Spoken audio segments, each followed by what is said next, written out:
At dahil marami ng tindahan ngayon, ang hindi na naglalagay ng GCash number sa kanilang tindahan.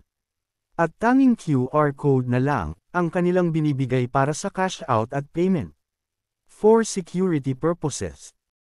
Kaya naman sa videong ito, ay ituturo ko kung paano mag-cash out ng GCash sa tindahan, gamit ang pag-scan ng QR code. Let's go!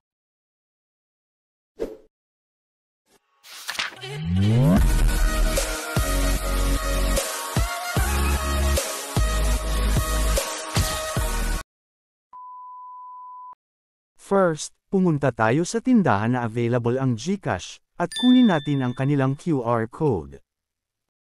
Kapag nakuha na natin ang QR code ng GCash ng tindahan, pumunta na tayo sa ating GCash app.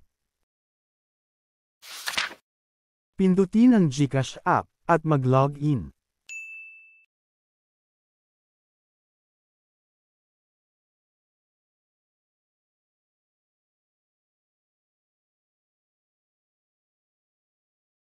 Pindutin natin ang QR.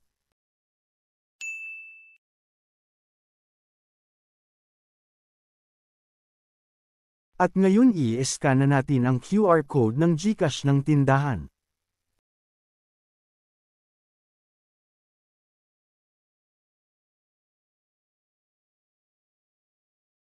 Ilagay na natin ang amount na ating ika-cash out.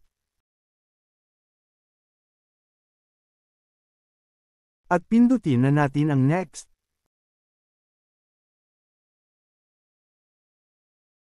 Tapos pindutin na natin ang checkbox.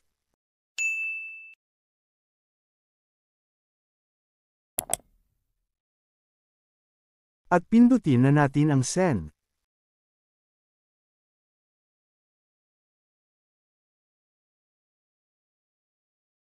At ito na ang ipapakita natin sa tindahan, as proof na naisend na natin sa kanila ang pera. At para makuha na natin ang pera na ating kinash out.